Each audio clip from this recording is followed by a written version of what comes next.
자, 이어서 2부 심층 인터뷰 시간으로 넘어가 보도록 하겠습니다. 자, 저는 다른 곳에서는 이분과 방송을 좀 했었는데 이곳에서는 그리고 이 자리에서는 오늘 처음 뵙습니다. 강준영 교수님 모시겠습니다. 어서 오세요. 네, 반갑습니다. 안녕하세요. 네. 안녕하세요.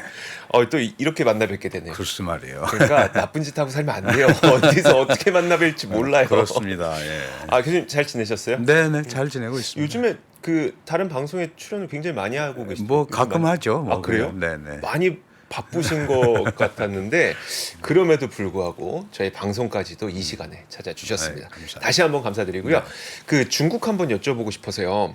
그 일단 그 중국 뭐 수출 데이터 서프라이즈 나왔고 그 다음에 GDP도 괜찮게 나왔는데 뭔가 시장 반응은 약간 미적지근한 반응. 이거 어떻게 보세요? 그 작년에 이제 그 제로 코로나 정책을 네네. 폐기하면서 리오프닝을 하겠다고 선언을 했고 그런 게 이제 시장에 미리 약간 좀 선반영이 된 것 같아요. 이제 풀릴 거다. 어쨌든 중국이 적극적으로 시장 경영활동 정상화에 나서게 되면 어느 정도는 올라갈 거다라는 생각을 갖고 있었던 것 같고 네네. 그 이제 사실은 한 4.0%만 돼도 성공한 거 아니냐 그러는데 한 4.5%가 나왔어요. 네. 그러니까 이제 거기에 대한 또 후반응이 있을 것 같은데 문제는 그 안에 구조를 자세히 들여다보면 네. 시장이 이 튼튼하게 지금 그 회복의 길로 가고 있다고 하기에는 약간 좀 어려운 부분들이 몇 개 있습니다. 그래요? 우리가 보통 이제 한 국가의 그 시장 구조를 볼 때 수출, 내수, 뭐 이렇게 소비, 네. 뭐 이제 대수가 소비고 그다음에 투자 뭐 이렇게 보지 않습니까? 그쵸. 그런데 이제 뭐 수출 같은 경우는 워낙 기저 효과도 있고 그래서 한 14.8%, 15% 가깝게 성장을 했는데 문제는 이제 투자 같은 경우는 상대적으로 조금 약했죠. 투자가 약하다는 것은 아직 정부도 그렇고 특히 개인 투자자들이 상당히 지갑을 아직 안 열고 있다. 그러니까 개인 투자자들 비율이 한 0.6% 정도밖에 안 돼요. 그러니까 아직 지갑을 좀 닫아놓고 있는 그런 느낌이 좀 보이고 역시 전체적으로 보면 소매 판매가 이번에 소위 4.5%를 견인하는 구조를 가지고 있는 네네. 것 같아요. 특히 1차 산업 같은 경우는 통계국 발표에 의하면 한 3.7% 정도 성장했고 2차 산업이 3.3%인데 소위 3차 서비스 산업이 한 5.4% 이렇게 갔으니까 네네. 서비스 산업이 견인을 했다. 아. 이렇게 본다면 어떻게 보면 그 특정 산업에 약간 쏠림 현상이 네네. 나타난 거죠. 그러면은 이제 경제 회복 여건이 아직 완전히 본 궤도에는 오르지 않았다. 이렇게 봐야 되고 우리도 코로나가 뭐 지금 뭐 끝났다고 하지만 네네. 실제로 한 15,000명씩 이렇게 나오는데 중국 같은 경우는 지방 소도시나 농촌 같은 경우는 이게 뭐 이렇게 중증으로 확 가고 그렇지 않아서 그렇지 여전히 방역이 지금 걱정이거든요. 네. 그래서 이거를 저도 지지난주에 중국을 다녀왔는데 중국에서도 그렇게 얘기하더라고요. 이게 결국은 뭐 완만하게 성장으로 가겠지만 코로나를 완전히 통제하기까지는 아직 좀 시간이 걸릴 것 같다. 이제 그런 생각을 하는 거고 그래서 일단 뭐 요식업이라든지 네네. 관광이라든지 이런 거가 이제 오픈이 돼서 좀 풀렸지만 우리가 보통 얘기하는 이제 제조업 분야 이런 네. 부분은 이제 아직 완전히 그 어떤 궤도에 오르는 그런 모양새를 못 보인 거 아닌가 그러니까요. 그런 이제 모습이 좀 나타납니다. 사실 우리나라 입장에서 생각을 하면 물론 뭐 중국 리오프닝 하고 그러면 아유 너희 좋겠네 이런 마음도 있겠습니다만 우리나라가 사실 그 중국으로 반제품을 수출한다든지 이런 걸 기대를 해야 되니까 결국은 이들의 소비 가운데 서비스 소비 말고 서비스 소비는 그냥 안에서 이루어지는 그렇습니다. 거잖아요. 네네. 서로 그냥 중국 내에서 이루어지는 거니까 맞습니다. 결국은 제품 소비가 굉장히 좀 많이 늘어나면서 지금 쌓여 있는 재고를 줄이고 그 다음에 우리 재고를 그러니까 우리의 제품을 다시 한번 수입하게 되는 그런 현상을 봐야 되는데 이게 아직 좀 요원한 상태인 거예요. 그러면? 아직 그 본격적인 흐름으로는 못 간 것 같다. 네네. 이렇게 이제 말씀을 드릴 수가 있는데 왜 그러냐 하면 사실 이제 작년부터 네네. 뭐 봉쇄도 하고 제로 코로나 정책을 하면서 중국 사람들이 돈을 쓰는 걸 굉장히 겁을 낸단 말이죠. 이게 공중에서 어떻게 될지도 모르고 네네. 그러다 보니까 지금 요번에 국가통계국에서도 발표를 했습니다마는 저축을 해야겠다 돈이 있으면 하는 의향이 그 전 분기보다는 줄기는 했어요. 그런데 네. 여전히 58%가 저축을 하겠다는 생각을 하는 거예요. 아. 돈이 들어오면 네. 저축을 해서 일단 갖고 있겠다. 그는 경기를 관망하겠다는 거죠. 그렇죠. 그러니까 투자라든지 소비하는 것보다 일단은 좀 갖고 있어 보겠다라는 생각을 더 많이 갖고 있는 것 같고 결국은 그 민간의 그 심리가 회복이 돼야 네네. 그 돈을 쓰지 않겠습니까? 네.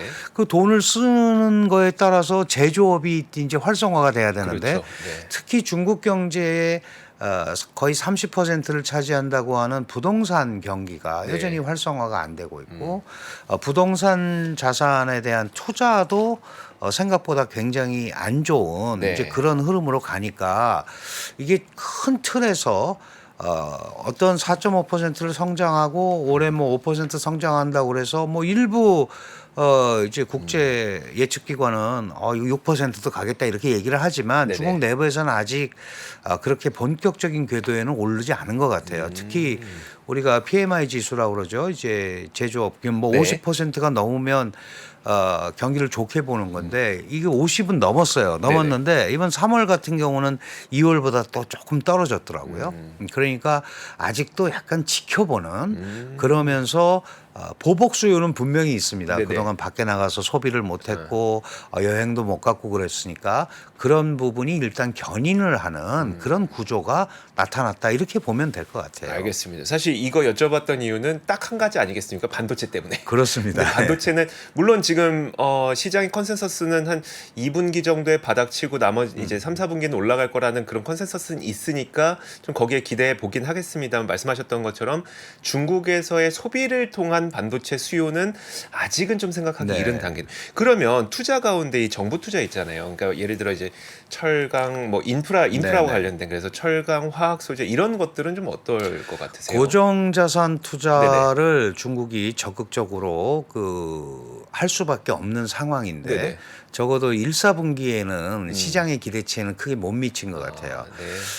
왜 그러냐면 이제 결국 경기 활성화라는 거가 지금 시장에 가처분 소득이 많이 없는 가운데서 할 수 있는 거는 일단 정부가 견인하는 게 제일 그렇죠. 좋은 방법이잖아요. 네. 근데 이제 정부가 이런 고정자산 투자나 이런 부분에 대한 투자를 잘못했을 때 이런 돈이 자칫 자신들이 생각하지 못하는 대로 흘러 들어갈 수가 있거든요. 중국은 아픈 경험이 있습니다. 네네. 2008년도 서프라임 모기지 사태가 생겼을 때 국제가 금융위기에 빠지고 중국도 아주 어려워졌는데 그 당시에 약 4조 위안 그러니까 우리 돈으로 한 800조 정도를 네. 경기 부양 자금으로 넣고 뭐 여러 가지를 했는데 그런 돈이 사실 딴 데로 흘러 들어갔습니다. 그러니까 그래요? 주식 시장이나 부동산으로. 그래서 그 거품이 네. 여전히 있죠. 다만 이제 고정자산 투자라는 거는 정부가 견인하고 고용, 네. 노동도 좀 창출을 하고 이런 걸로 가는데 아직 거기까지의 본격적으로 들어가기에는 아직 조금 약한 게 아닌가. 그래서 제가 이제 내수, 그다음에 투자, 네. 수출 이렇게 보면 수출도 뭐 나름대로 조금 됐고요. 내수도 됐는데 이 투자 부분, 특히 네네. SOC, 뭐 정부 주도의 이런 부분이 시장의 예상보다는 조금 떨어진다. 그러니까 이제 일부에서는 중국 정부가 이 제로 코로나 하면서 비용을 엄청나게 많이 지출을 했거나 네네. 일시적으로 그거를 못하는 거 아니냐라는 의심도 하고는 있어요. 그런데 뭐 그 정도까지는 아닌 것 같고 지금 이제 새 리창 체제의 새 정부 이 총리 체제가 들어서서 그런 부분들을 좀 이렇게 보고 있는 거 아닌가 약간 그런 생각이 좀 듭니다. 그러면 이제 소비가 늘어나기 위해서는 사실 여기 이 자리를 통해서 나오셔서 다른 말씀을 해주셨던 다른 중국 애널리스트 분들도 해주셨던 이야기가 고용이 좋아져야 그렇습니다. 소비가 그럼 늘어날 거다. 혹시 지금 조금 전에 말씀해주셨던 부분 가운데 여전히 소득이 있으면 이걸 저축하려고 한다는 비중이 되게 많다고 하셨잖아요. 예. 그게 혹시 지금 고용 상황이랑 연결되어 있어요? 당연히 그렇습니다. 특히 그 제로 코로나 정책 때문에 네.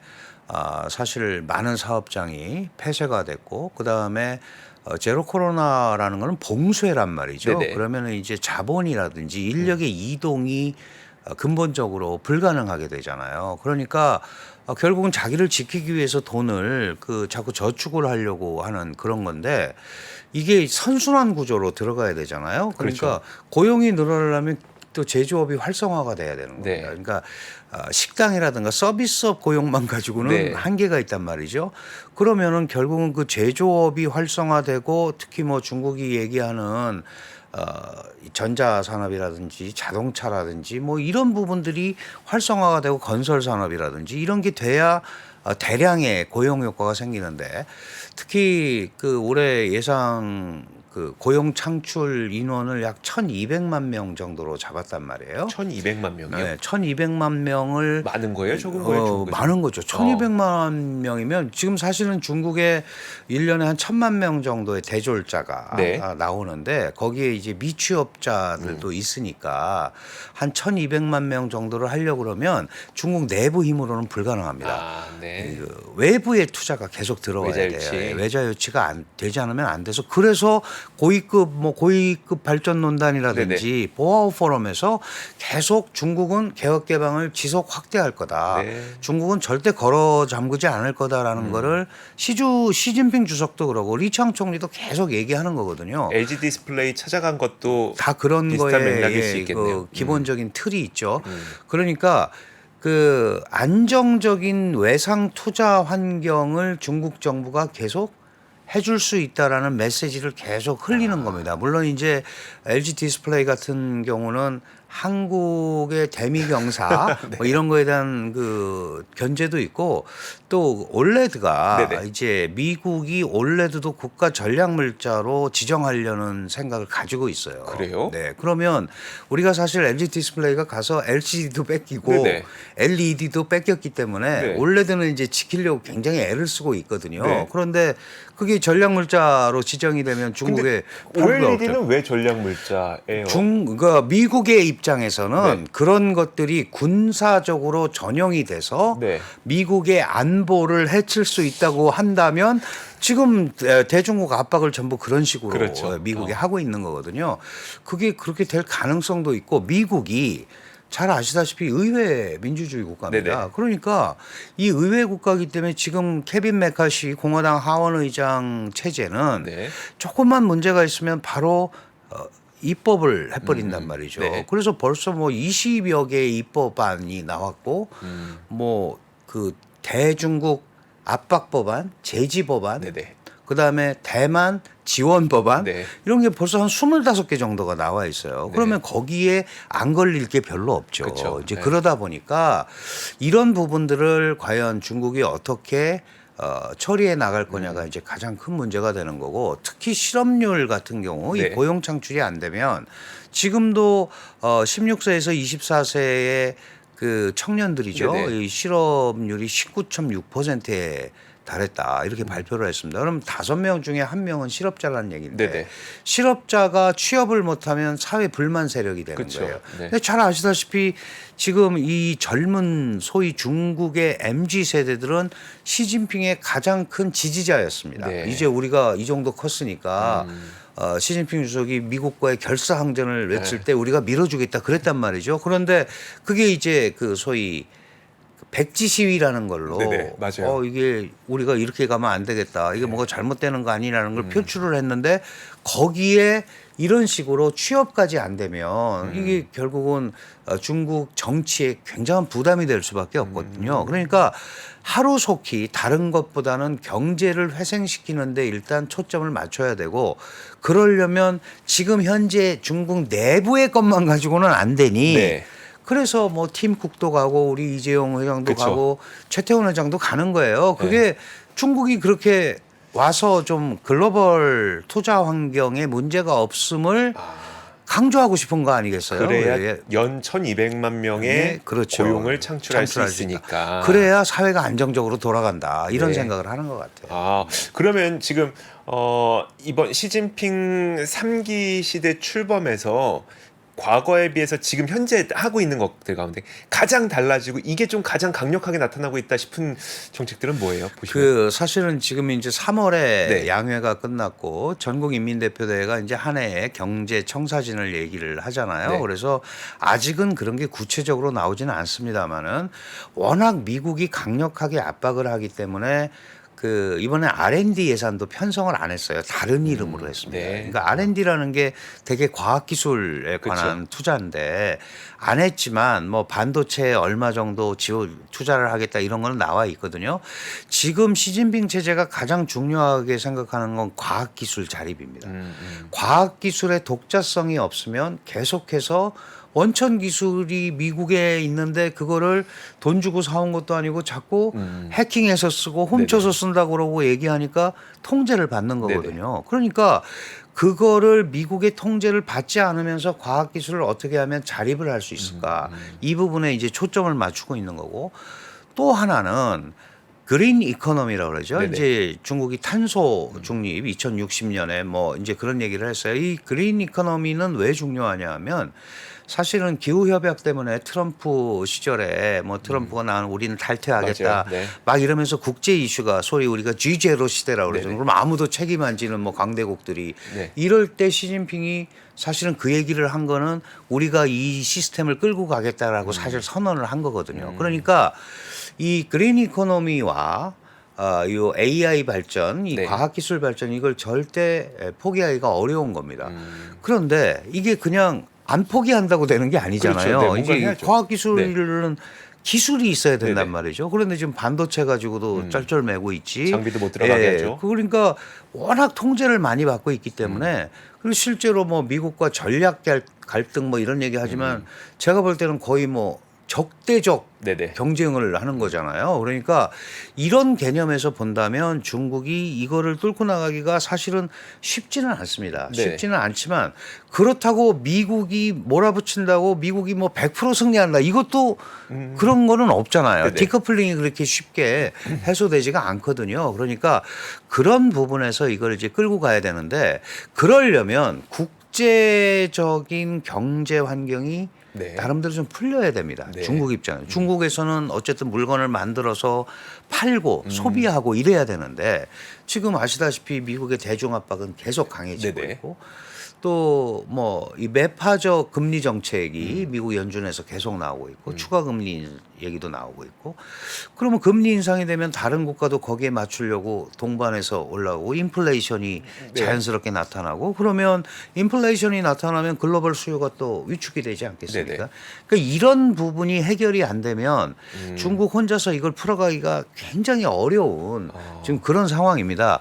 그럼에도 불구하고 이 부분을 넘어서지 않으면 네. 그 미국과의 소위 경쟁, 그 다음에 중국이 지금 내세우고 있는 안정 속의 성장. 네네. 그래서 이번에도 그 뭐 이 소위 장관급들 경제부처 장관급들은 거의 유임을 시켰잖아요. 네네. 인민은행장도 그렇고. 그러니까 지금 일단은 이 시스템을 안정 속에 끌고 가자라고 하면서 네. 급작스런 정책을 펼칠 상황은 아니다. 그렇다면은 한 3분기 정도에 가서야 네네. 어떤 그 완만하지만 그런 뭐 부양 정책이라든가 이런 게 나오지 않겠느냐라고 조심스럽게 이제 예측을 하고 있는 거죠. 알겠습니다. 그래서 좀 리오프닝의 본격적인 효과가 나타난 시기는 3분기 이후 정도로 네, 좀 약간 그렇게, 뒤늦게. 네. 근데 저는 더 궁금한 게 그러면 중국이 이 상황을 그러니까 말씀하셨던 것처럼 반도체 기술을 개발은 해야 되는데 장비는 안 들여오고 근데 고용은 또 해야 되니 외자 유치는 해야 되고 외자 유치를 하려니 반도체 장비를 하려니 또 그건 안 되고 이게 네, 네. 너무 안 되잖아요. 어떻게 하실 것 같으세요? 지금 이제 악순환에 걸렸는데 사실 지금 이제 미국이 수출하지 못하게 하는 게 14나노 네네. 이하의 그런 거란 말이죠. 그러나 이제 우리가 보통 범용 반도체라고 얘기하는 게 네네. 20나노급 뭐 이런 거니까 그런 것들은 이제 기본적으로 그 내부에서 조달이 가능하고 지금 한국에 그 2개 반도체 메모리 업체가 지금 이제 네. 들어가 있고 중국에서 한 40%를 소화하는 걸 생산을 하잖아요. 네네. 그런데 이제 미국의 반도체법에 사실 뭐 저촉이 되네 안 되네 그랬지만 적어도 10년간은 뭐 5% 10% 네. 그 성장은 되겠다 그러니까 중국도 이거를 우리를 세게 압박할 수는 없는 상황입니다. TSMC도 마찬가지예요. TSMC도 대만의 TSMC도 남경에 공장이 있거든요. 그러면 고급 하이엔드 반도체는 어쨌든 한국과 대만에 의지할 수밖에 없는 상황이기 때문에 이런 부분에 대해서는 그 한 번에 어떻게 하지는 못하겠지만 네네. 계속 그 협상이나 이런 걸 끌고 가면서 이제 러브콜도 보내고 이제 움직이는 이런 걸 통해서 이걸 돌파를 하려고 하는데 문제는 이게 반도체 같은 게 돈을 많이 투자한다고 해서 갑작스럽게 기술이 되는 거 아니죠? 올라가는 게 아니라는 데 있지 않습니까? 지금까지 몇 년간 수백 조를 지금 쏟아부었는데 거의 공중에서 돈이 분해가 돼버렸단 말이죠. 그럼 이거를 다시 반복하려고 하지는 않을 거예요. 그래서 좀 굉장히 그런 데 대한 이제 고민을 하고 있고 그렇기 때문에 국가와 싸우는 게 아니고 기업을 유치해서 네. 하려고 굉장히 애를 쓰는 겁니다. 그러면 사실은 이제 우리가 그 미국의 반도체법이라든지 IRA 같은 게 미국 내에서도 비판을 받는 게 좀 있잖아요. 네네. 이게 미국이 시장 경제를 선도하는 국가인데 그렇죠. 네. 이렇게 이거는 비시장 경제하고 다를 게 뭐 있냐. 정부의 간섭이 너무 크지 않냐. 그런 파일을 제공함으로써 기업을 유인하는 이런 형태로 일단은 좀 이 어려운 상황을 넘어가 보려는 그런 생각을 기본적으로 하고 있다. 그럼에도 불구하고 궁극적으로는 스스로 기술이 없으면 네. 안 된다는 걸 너무 잘 알고 있기 때문에 그런 부분에 대해 그리고 실제로 일정 부분 지금 반도체 같은 경우는 영 지금 뭐 그게 스스로 그 해결을 못 하고 있지만 사실 다른 부분들은 중국이 앞서가는 부분들도 상당히 있거든요. 네네. 뭐 양자 역학이라든가 슈퍼컴퓨터 이런 거는 미국의 수준을 넘어섰어요. 아, 그거는. 그래요? 중국이 넘어섰어요? 그렇습니다. 예, 그러니까 오. 그런 거는 사실 통제하기가 어려워요. 그래서 네. 더 미국이 그런 부분들을 얘기하는 겁니다. 특히 바이든 같은 경우에는 경선 과정에서부터 4가지 분야를 미국이 찾아오겠다고 얘기를 했고 네. 그걸 지금 실행에 옮기는 거예요. 그 첫 번째가 반도체입니다. 미국이 개발했던 거잖아요. 네네. 그런데 미국이 전 세계 물동량의 27%를 쓰는데 다 자기는 공장이 없어요. 그러니까 이거는 그쵸. 갖고 와야겠다. 네. 그다음에 자동차 하면 미국인데 네. 이걸 또 배터리 전기차 시대 이것도 찾아와야겠다. 네네. 바이오 산업 찾아와야겠다. 네. 히토류 찾아와야겠다. 그래서 이걸 둘러싸고는 중국과 계속 경쟁을 할 수밖에 없는 그런 구조입니다. 알겠습니다. 알겠습니다. 그럼 대만과의 관계를 또 빼놓고 생각할 수는 없는 상태니까 그 대만에 지금 내년 1월이에요? 네, 1월 10일에 아, 1월에 대선이 있습니다. 대선이 있어요? 네. 어떻게 될 것 같으세요? 지금 이제 민진당의 대만 독립 성향을 가지고 있는 민주당의 이제 총통 차이잉원이 2번을 했기 때문에 네. 이제 새로운 사람이 와야 돼요. 이제 민진당은 벌써 그 다음 후보를 확정을 했습니다. 네. 라이칭더라는 후보를 확정을 했는데 이 라이칭더라는 후보는 차이잉원보다 조금 더 독립 성향이 강해요. 아, 그래요? 네네. 아. 그래서 이제 중국이 굉장히 촉각을 곤두세우고 있고 네. 지금 국민당은 아직 그 후보 단일화 네. 내부에서 말이 많은데 후보를 단일화하지 못했습니다. 내부 후보를 이번에 이제 물망에 오르는 사람이 여럿이 있는데 그 타이베이 신타이베이 시장 했던 네네. 사람하고 그 팍스콘 고타이밍 회장도 지금 물망에 오르고 있어요? 거기서 이제 조절이 뭐 네. 대만의 트럼프다 옛날에 이제 그런 얘기하면서 얘기가 되고 있고 이번에 제3의 인물이 있습니다. 그 타이베이 시장을 3번 한 커원저라는 사람이 네. 당을 창당해서 후보로 나와요. 그러니까 이 사람을 누가 잡느냐? 그분은 어떤 성향이에요? 이제 원래는 성향이 그 진보 성향인데 네. 민진당으로 가기 싫어서 갈라지는 거거든요. 네네. 그러니까 민진당 표를 잠식할 수 있어요. 보통 우리가 이제 이렇게 얘기합니다. 지금 민진당의 콘크리트 표가 한 30%, 네네. 국민당의 콘크리트 표가 한 25%니까 네. 45% 정도가 부동표란 말이죠. 네네. 그 중에 이제 커먼저가 상당히 어디에서 균형추 역할을 하느냐 이거에 따라 달라진다. 지금 전체적으로는 뭐 반반 정도로 보고 있고 네네. 아직 시간이 남았기 때문에 어떻게 될지는 모르겠는데 보통 이제 심리가 아유 민진당이 2번 했으니까 이제 이번엔 바꿔야 되는 거 아니냐라는 심리도 있는데 네네. 문제는 이제 그런 심리를 갖고 있는 사람들의 일부는 그러면 또 중국이랑 짝짝꿍할 거 아니냐라는 네네. 생각을 또 갖고 있단 말이죠. 그런데 이게 지금 제가 그 세 개 당을 얘기했는데 접합점이 하나 있어요. 뭐예요? 장기적으로는 어떻게 갈지 몰라도 일단은 현상 유지입니다. 아, 현상을 유지해야 된다. 네네. 그러니까 미국도 그걸 원하고 있는 거거든요. 그쵸. 그러니까 그 점에서 접합점이 있기 때문에 중국의 입장에서는 당연히 독립 성향을 강조하는 사람보다는 자기네와 잘 지내겠다라는 사람이 되는 국민당 사람이 되는 게 훨씬 좋죠. 네네. 그래서 그 지난번 총통이었던 마잉지오라는 사람이 중국을 그렇죠. 방문했을 때 극진하게 대접을 해줬습니다. 네네. 그거는 대만 사람들한테 메시지를 주는 거예요. 네. 우리가 국민당하고는 잘 지낼 수 있다. 네. 그래서 그거는 우리가 좀 더 지켜봐야 되는데 어쨌든 민진당 후보, 대만 독립 성향을 가진 후보가 되면 역시 또 경색 국면으로 갈 수밖에 없는 구조는 그렇게 돼 있습니다. 하지만 현상 유지는 계속 될 예, 거라는 현상 거네요. 유지로 아. 가는 거죠. 예. 오히려 선거가 되게 그러니까 선거의 내용 자체는 굉장히 박빙이고 경쟁 심하고 막 뉴스도 많이 나오겠지만 경제적으로 미칠 영향은 오히려 생각보다 크지 않으시겠네요. 네, 그 사실은 지금 양안 관계가 그렇게 긴장이 돼 있는데도 네. 그 양안 간의 교역액은 계속 늘고 있어요. 아, 특히 반도체를 중심으로. 왜냐하면 대만 반도체가 없으면 안 되니까. 그럼요. 우리는 사실은 중국 공장에서 직접 갖다 쓰는 것도 네네. 있고 사실 한국의 2개 대기업의 반도체 생산량이 중국 기업의 국내 생산에 잡힙니다. 네. 반도체 자금률에. 네네. 그러니까 이게 없어지면은 중국은 정말 이거 아무것도 안 되는 거예요. 네네.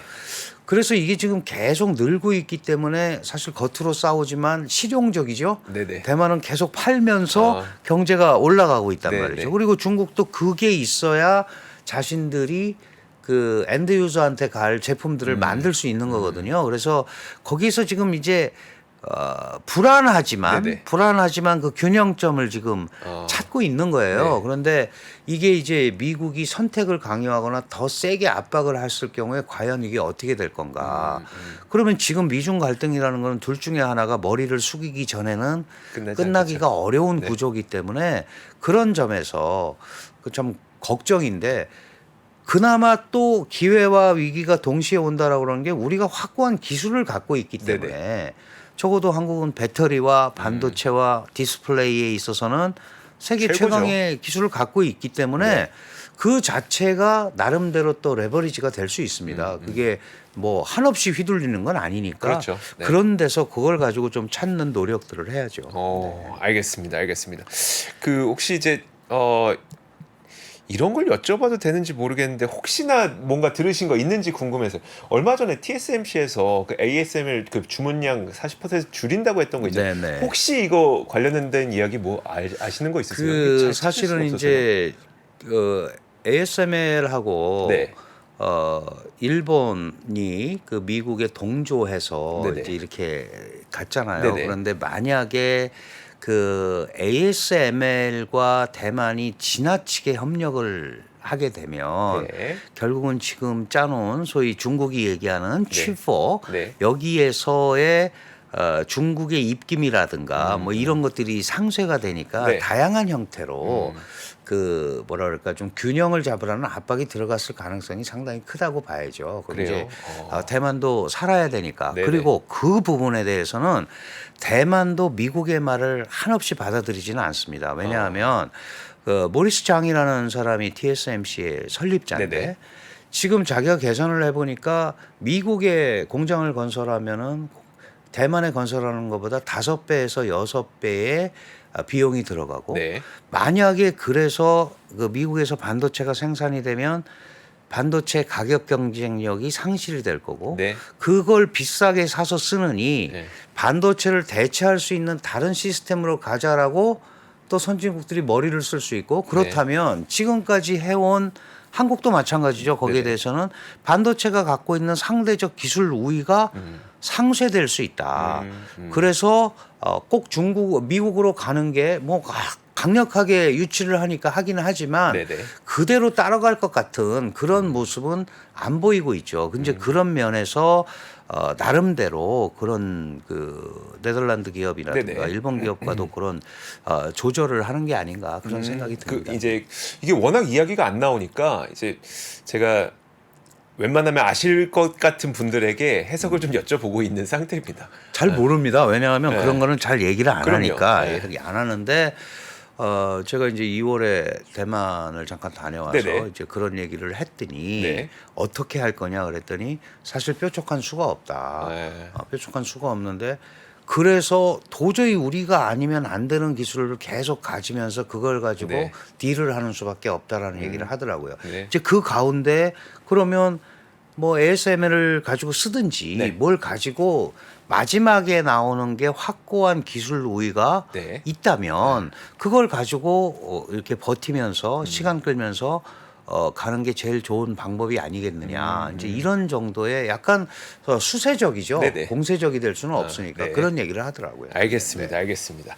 자, 오늘 저희가 그 현재 중국의 상황이 어떤 상황인지, 중국의 리오프닝을 리오프닝 되고 있는 상황을 어떻게 받아들여야 되는지 저희가 좀 나눠서 한번 얘기를 해봤어요. 반도체도 얘기해봤고, 철강 화학 쪽도 얘기해봤고, 방금 말씀하셨던 것처럼 TSMC 관련된 이야기까지 한번 나눠봤습니다. 자, 강준영 교수님과 함께 이야기 나눠봤습니다. 고맙습니다. 네, 감사합니다. 시간이 흘러도 변하지 않는 여러 가지 원칙과 사고 체계는 존재하거든요. 대가들의 사고 체계, 투자 기법이 아니라 생각의 방법. 그런 거를 분해를 해서 재구성을 해서 하나의 어떤 틀로 조합을 하는 과정이 필요한 것 같다. 라쿤 자산운용 홍진채 대표의 거인의 어깨에 19년간 초과 수익을 달성한 그가 어떻게 주식 대가들의 투자법을 활용했는지 이 책에서 최초로 공개합니다. 대가들의 검증된 투자법을 여러분의 눈으로 직접 확인하시죠.